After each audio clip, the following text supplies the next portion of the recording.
This is Dr. Rob Harder with the Nonprofit Leadership Podcast, Making Your World Better. What does it take to be an effective nonprofit leader today? What are the biggest challenges? What are the biggest obstacles? How should nonprofits fundraise in an economy that is constantly changing? All of these reasons combined led me to start this show.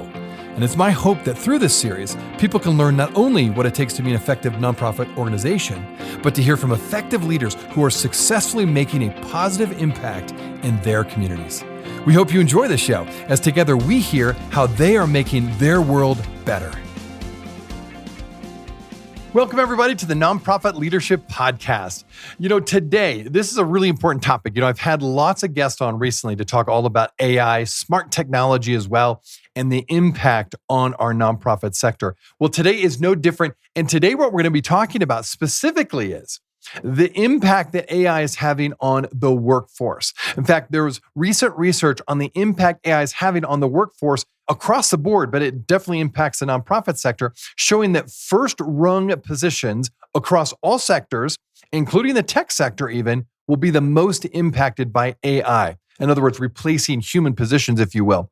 While some jobs will be eliminated, others will be reshaped and require really new and different skills.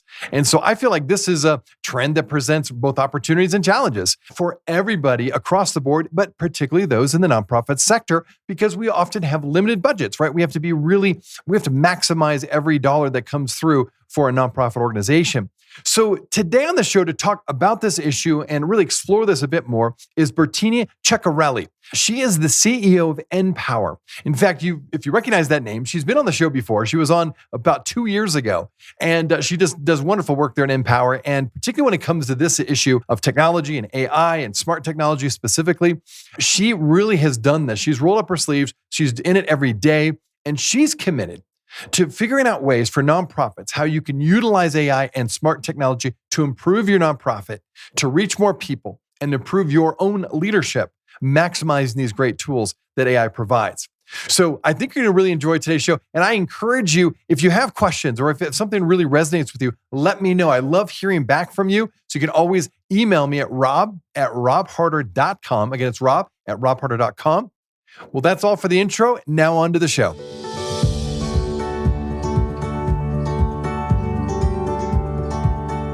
We've got a guest that's back here after 2 years, and I'm so glad to have Bertina Ceccarelli back on the show today. Bertina, thanks for joining us again on the show.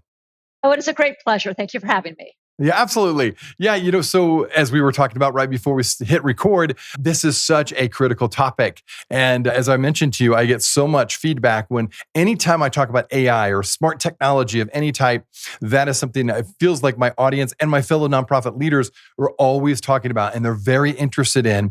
And yet there's a lot of different viewpoints and strong viewpoints about this. So I'm excited to dive into this topic. And so let's do that. When we talk today, we're going to kind of focus our attention on specifically how AI is impacting staffing, how we look at our nonprofits, the growth of our nonprofit. And so many believe that the jobs or some jobs will increasingly become eliminated essentially, while other jobs, because of AI again, while other jobs will be reshaped or reimagined. So let's take a first step into this conversation by getting your take on what currently is the impact that AI is having on nonprofits, specifically when it comes to positions, staffing, size of staff, et cetera. So, Rob, before we jump into that topic around the impact of staffing on nonprofits, let's talk for a moment about the impact on companies, right? And that is something that's near and dear to us in our work at NPower, because of course, our mission is to make sure that the individuals who go through our training program at the end of their graduation get high quality, good jobs. So this is something we have been tracking very, very closely because there is a concern that entry-level jobs will be disrupted because of AI. And here's what we're seeing. And then we can talk about, I think, some trends in the nonprofit sector. But our corporate counterparts are by all means looking at this as an efficiency play. It is about cost savings, labor savings, introducing greater productivity and efficiency. So what does that mean? People are losing their jobs and open positions are remaining open for longer times and in some cases not getting filled at all. But what we're seeing is an interesting dynamic at both ends of the job spectrum. So, on the one hand, with lower wage jobs, think customer service, data entry, administrative jobs, those are the ones right now that we're seeing some of the quickest automation plays where those jobs are getting either diminished or reduced or eliminated. Yet on the other side of the spectrum, really high wage, high skilled jobs, think data analysts, right? Those too are getting disrupted by AI, and fewer of those positions are getting filled. And so, it'll be very interesting. I think the opportunity for all of us, particularly nonprofits that are in the space of training, where I think there's an opportunity, is that many of these higher wage jobs, right? And I think this is good news, are getting reevaluated from a skills based perspective. And I'll share one brief study that I've read about that BCG recently conducted. And what they did was they took a look at all the data analyst positions in their organization. Now, of course, BCG, big strategy consulting company, lots of PhDs, master's level individuals. What they found is that when they introduced lower skilled individuals with not quite that level of education into some of the same tasks around data analysis, when those jobs were augmented by AI tools, that they had comparable outcomes to those individuals in roles with much greater experience and higher educational credentials, right? So I think the upshot of that type of analysis and what we're going to see more and more of is that in that situation, it's people with bachelors who can do master's and PhD level work. But for organizations like us that are training those who might not have a college degree, right, but have a lot of aptitude and credentials and skills and drive and a fluidity with AI, that they will be able to step into higher skill jobs. So I think that's where there's a real positive as we look at this full spectrum of the workforce where we're going to see disruption, we're going to see opportunity.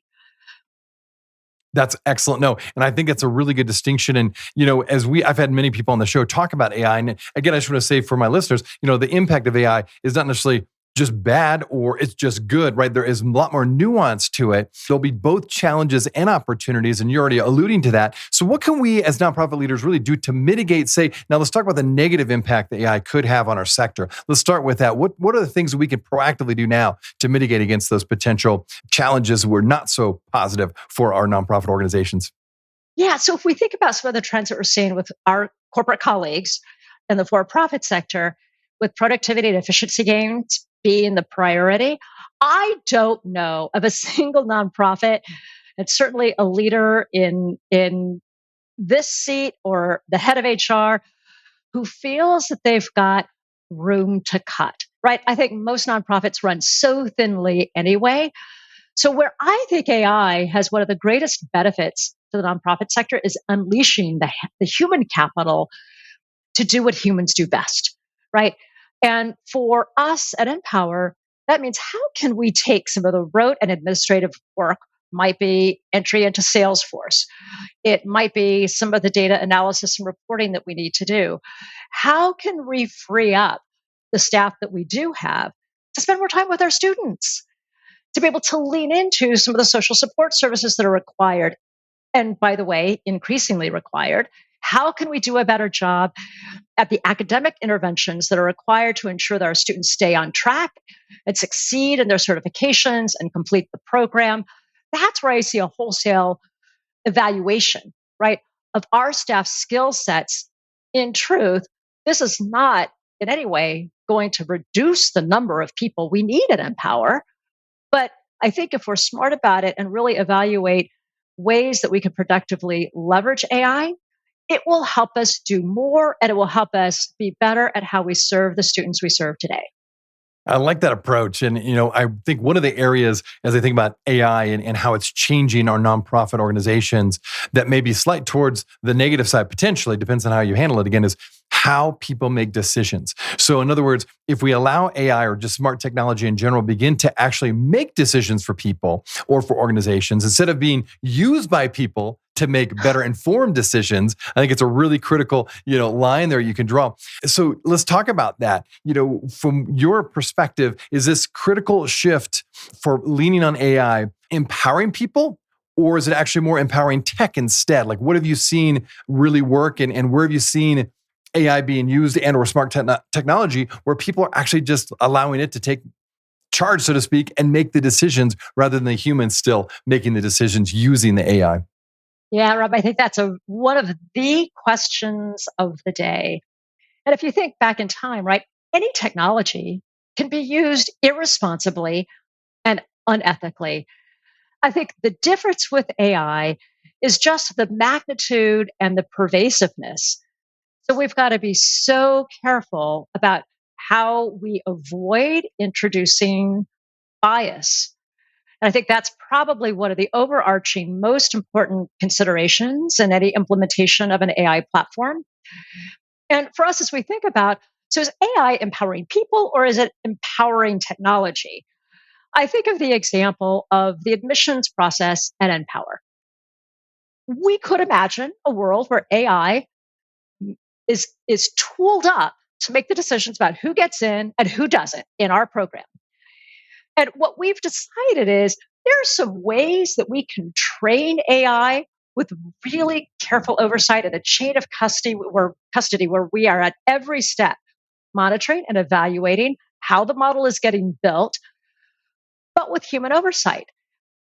And with an oversight to say, all right, the tool is telling us this. We're going to do a check to say, is this an answer of, okay, this person might not be a right fit right now, or is it a right fit into a different part of the NPower organization? So the benefit for us of AI is being able to process more applications in what we hope to be an even more fair way, but most importantly, to be able to design some customized learning tracks so that those individuals are woven in into modalities where NPower will increasingly offer more asynchronous learning pathways, more advanced learning pathways, so that we're not shutting people out because of the AI decision making, but we're using the strength of that technology to say, how can we better evaluate some of the unseen characteristics of these candidates and ensure that they're getting into NPower at the right entry point that gets them where they want to be the most effectively and the fastest? That's an excellent example. I want to get back to that and explore that a little bit more. But when we talk about AI and smart tech in general, that can really help, in a sense, nonprofits to become smarter nonprofits, right? By really utilizing AI and all these great tools that are out there more wisely, it can create some more efficiencies. So maybe let's talk about on the good side, the ethical side of using AI. What have you seen? How has AI and other smart technologies been used ethically and responsibly where it's really enhanced a nonprofit's growth and even just efficiency? Yeah. So, you know what? I'll talk about how we at NPower are thinking about the utilization and actually actualizing the execution of AI within our own organization. And it really falls along three categories. The first is what we teach our students, right? We're a tech training organization. We would be irresponsible if we didn't introduce our students to basic AI principles, and in some cases, really allow them to accelerate their AI learning and become more advanced in prompt engineering. And importantly, really understand some of the vendor tools because almost any vendor technology right now is embedding AI and the tools that are used at companies for tech support, cybersecurity, cloud computing, you name it. So, exposure, training, and an intensity around AI training is number one. The second is how we teach. So, there are tools that we can use that help improve the learner experience. And I'll give you one brief example of a tool that we're evaluating right now. One of the pain points of our students is time management.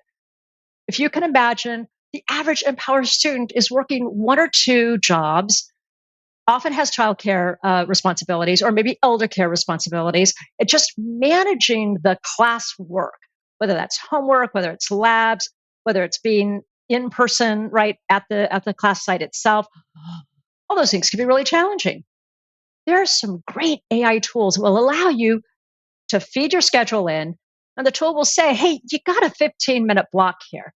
Here's an opportunity because you can complete this part of this module while you're waiting in line. You know, while you've got this minute of downtime." And we think that that's just about one example of how we can really help to serve our students in overcoming one pain point. Right now, we're going through an analysis of what are some of those other student centric barriers that we can help overcome by introducing useful technology. And by the way, once you build your life around some of these tools, it becomes second nature. And that's only good for you once you get to the job. So that's number two. The third is how can we use AI to become more efficient as an organization? We did a recent survey where 70% of our staff members responded to this survey.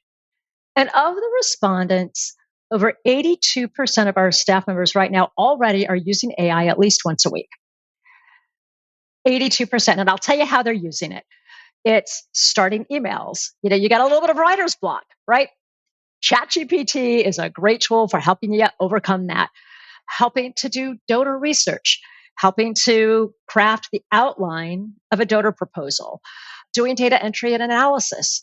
We even have our instructors at our NPower Institute using AI to help build curriculum. So, one of the things I find so fascinating about that is that there's also an organic use, right? I think the implementation of AI is not necessarily going to be a top down, this is how we need you to use it, but it's the curiosity and the cleverness of individuals in frontline jobs who realize, hey, this can help me be better at serving the mission of this organization. Yeah. Well, that's good. Well, and let's get into this more in terms of another level when it comes to really the question of AI just outright replacing people, replacing positions, replacing staff. And I think that is kind of an extreme decision by nonprofits if they think, hey, I can, really cut down on my budget by just getting rid of these staff members by replace them with AI, right? And yet you sometimes every now and then you hear that, well, maybe I could save money that way. So let's talk about that in a more proactive, really intentional way, because you are a big believer when it comes to AI with the potential replacing people within the job market. You're a big believer that corporate strategies like apprenticeships, paid internships for AI-related jobs must be really increased for the doors to open to often overlooked talent. And you just mentioned a few things that you're trying to do there in NPower, but this really does require collaboration between tech companies and tech training organizations and nonprofits to be willing to do that, right? To invest the time into it. So what does that look like? And give us an example. I know you do a bunch of that at NPower. Maybe there's some other organizations you work with, but how does that look? And for my listeners who are thinking, how do I put into place more proactive uses of AI so that we're not replacing people, but we're actually enhancing, maybe like you said, that overlooked talent that we're not maximizing right now on our team? Yeah, it's such a good question. And I would say that these tools are changing so rapidly that I think AI is following this curve that we saw a couple of years ago in cybersecurity, right? Where we got a lot of feedback from companies saying, you know what, I can't find enough experienced cybersecurity professionals to take these jobs. The key word there is experienced, right? And so what was happening in the marketplace is there was just a lot of trading of talent from company to company and a lot of poaching as opposed to some real developmental activity to bring up people from entry level cyber jobs so they could be experienced. And this is where ideas like apprenticeships are are absolutely a big part of the answer, particularly when somebody can be in a job for 8 to 12 months, really learn the cybersecurity requirements of that particular company. And what we saw, at least in cybersecurity, is that 90% of those candidates would be converted into full time jobs. And if for whatever reason they weren't converted, boy, they had almost a year of experience under the belt. Guess what? They were a lot more experienced and had a lot easier time finding a job. And I think we're going to see the same trajectory with AI skills. I have a board member who was the CIO of a Fortune 50 company, and he's very fond of saying that AI is not going to take your job, but somebody who knows how to use AI will. Oh, okay. I like that. I like that. We'll be right back. Are you ready to revolutionize your advocacy efforts and significantly impact policy change? Discover Quorum and level up your advocacy to better educate more lawmakers. Quorum is the only unified public affairs platform that empowers nonprofits to map, track, change, and report on the policy landscape, all in one place. Explore how Quorum Grassroots helps nonprofits create compelling campaigns in minutes. The result? Your nonprofit doesn't just participate in the advocacy, it drives it. Quorum, where influence meets innovation. You can learn more at quorum.us. Hey, friends, and thanks so much for listening to the Nonprofit Leadership Podcast. I want to let you know that I've recently become a professional certified coach. With my nearly 30 years of nonprofit experience, I know firsthand how hard you work as a leader. I also know how important it is to have someone you can call on to get help with the barriers, the leadership challenges that you will face both professionally and personally. And I really want people to thrive, to become all they were meant to become by providing coaching and consulting services. So if coaching is something you've always been interested in, but maybe weren't quite sure what it was all about, I encourage you to reach out. You can go to my website, robharder.com, or just email me at rob@robharder.com. I would happy to provide a free sample coaching session so you can determine if coaching is for you. All right, thanks again for tuning in. Now back to the show.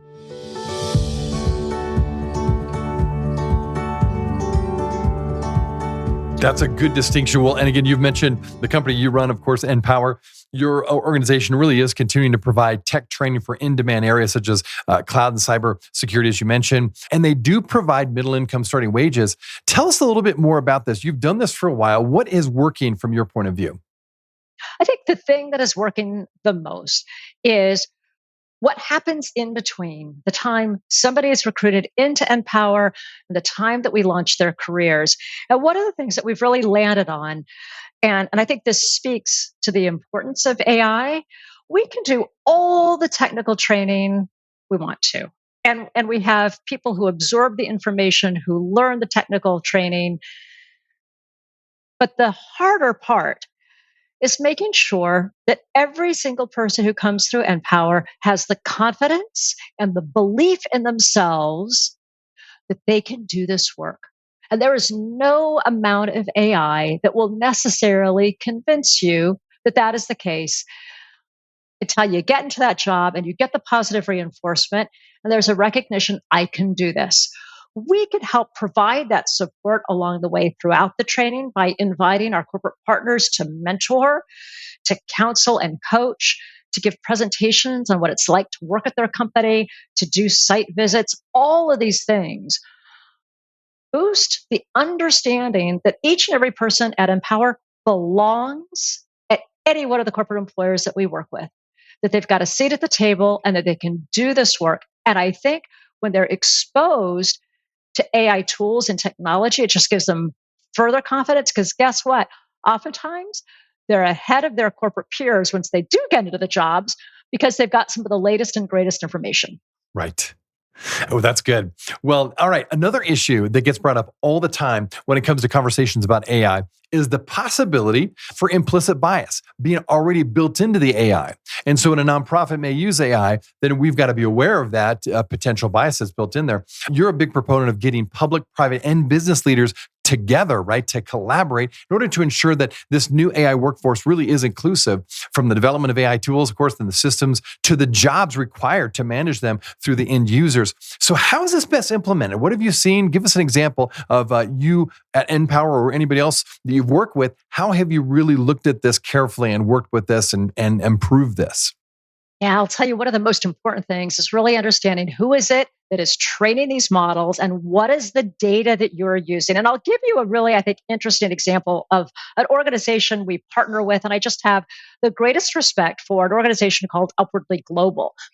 Now, what's interesting about Upwardly Global is that their primary audience are oftentimes immigrants, refugees, individuals coming from countries outside of the US.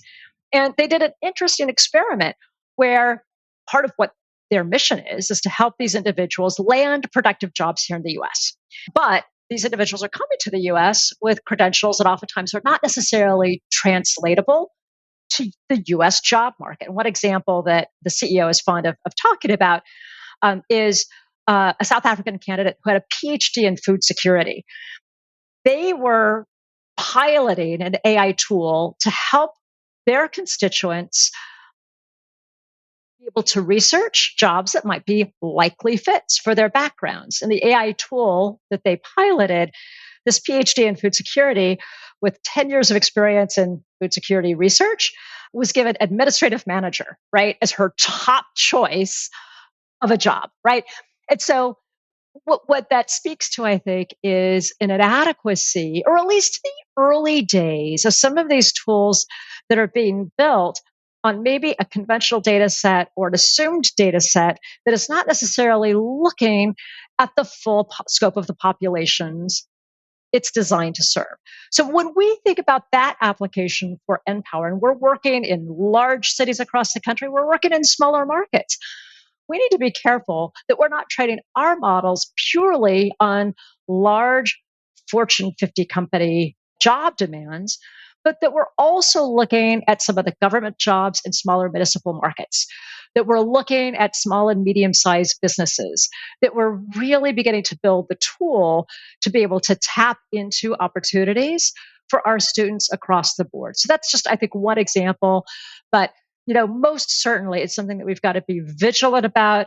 And every single day that we think about and talk about and act on AI implementation is to always think about the data, because that's where it all begins. And if the data is biased, guess what? Your AI model is going to be biased. Yeah. No, that's a great point. No, I appreciate you sharing that. And I do think that's something we need to continue to look at because there's been so much evidence of that already. So I think that needs to be a work in progress continually. Okay, one other thing, the nonprofit sector really prides itself in, and I think in a good way, is that most nonprofits, where they really shine, say maybe in comparison to just a for-profit model potentially, or a for-profit company, is it's so human-centered. It's very focused on the individual, whether it be, a nonprofit organization that deals with hunger. And so there's a very high relational value placed on the program implementation, how the staff relates to the community and those they're serving. So when you think about AI, is there any role, if you will, maybe not just a person, but a role in a nonprofit that no amount of AI tools can replace, because there's just simply certain things that has to have a human touch? What would you say to that in terms of where AI fits in or doesn't fit in that sense? I would say one word, and that's trust. Oh, okay. Okay. Tell me more about that. Yeah. In our own experiences, many of the individuals who we serve have come from communities where trust has been broken over and over and over again. And when they find their way to NPower, one of the elements that we work very hard to achieve is a level of trust that we are doing this work in the best interest of each and every person who makes the choice to spend 20 weeks going through our program and ensuring that they're getting an outstanding level of excellence in the academic training, in the professional development, and most importantly, in the connection to social services that will help them overcome whatever barriers that might prevent them from completing the program. To get to that point, and to get that level of vulnerability to be able to provide that kind of service requires a human connection that is based on trust. And we've looked at a whole lot of AI tools, and there's definitely some things that can help make that work easier. It can help identify, right, services available in a community. But absent that trust, they're meaningless. And so for us, as we think about the bright lines that we draw around where technology can be a real lift and introduce a level of efficiency and capability, what we don't ever want to undermine is that human connection and trust that we build with each of our students. Oh, that is so well said. Yeah, trust is absolutely the currency for any nonprofit leader. If you don't have trust with your donors, with your community, you're not going to go anywhere. And so I love that emphasis. That's really good. And maybe just one last layer on top of that. There's been a lot of training, I would say certainly in the last 10 years, but certainly after COVID, with trauma-informed service, trauma-informed leadership. Is there any AI tool out there that you have found has actually helped enhance that ability for staff? Because I think of trauma-informed being very intuitive and very human-centered, right? And maybe it's something that AI would not be as good at. But is there tools out there that can enhance someone's ability to be better at being trauma-informed when they serve and or provide services? Yeah, Rob, I really appreciate the fact that you're bringing up trauma informed as a methodology, right? In fact, we just completed a report on the impact of our trauma informed approach that we have introduced at every level of the organization. Interestingly, there was a time here at NPower where only our frontline student-facing staff were trained in a trauma-informed pedagogy. We expanded that to include all of our instructors and every single one of our staff members, myself included. And there's a number of revealing characteristics that came out of this study, but one that I will share with you in terms of where AI could potentially help is on the training itself. So developing scenarios that don't necessarily touch our students, but help provide our instructors, our marketing team, our fundraising team, our recruitment managers, scenarios where they can practice what it means to not introduce further trauma into a student interaction, how to recognize when trauma is revealing itself, and how to help overcome and provide the right kind of interventions when it's observed. So I would say that is one potential opportunity that really helps to improve the capabilities and capacities of our own staff. Oh, I like that. That's good. Well, again, for my listeners who are hearing a little bit about NPower, maybe for the first time, maybe they missed that first interview I had of you a couple of years ago, which, by the way, my listeners, I encourage you to go check it out. You just look it up on Google, 2022. But yeah, tell us more where people can find out more about you and they can learn a little bit more about NPower. Well, I would invite everybody to check out npower.org. And you can read all about our many initiatives and, importantly, our 2030 roadmap, which is our vision for what we want to be able to do over the course of the next few years, leveraging technology and trust to serve 15,000 people each and every year, which is an increase from what we do today of about 2,600. And I would also invite people to connect with me on LinkedIn. And I am a big fan of that tool and would love to connect to your listeners. Yeah, it's excellent. Again, I appreciate so much how you've been, I've had you on the show twice now. I've got to know you a little bit better. I love how you're so intentional with what you're trying to do at NPower and even with this issue of AI and really trying to incorporate that so it benefits nonprofits and benefits leaders. So thanks for all you're doing. Thanks for taking time to share your insights. It's great having you on the show again. My pleasure, Rob. It's really great to be back. Hey friends, well, I wanted you to know that this podcast can be found on iTunes, Spotify, Amazon, Google Podcasts, and wherever you listen to other podcasts. I also want to encourage you to like, subscribe, and share this podcast with others. This will actually help us get this great content out to more nonprofit leaders just like you. You can also join the Nonprofit Leadership Podcast community. Find other resources and interviews of past guests all on my website, nonprofitleadershippodcast.org. Well, thanks again for listening. And until next time, keep making your world better. And don't forget to subscribe to my YouTube channel, the Nonprofit Leadership Podcast. Go to YouTube and look up Nonprofit Leadership Podcast. We'll see you there.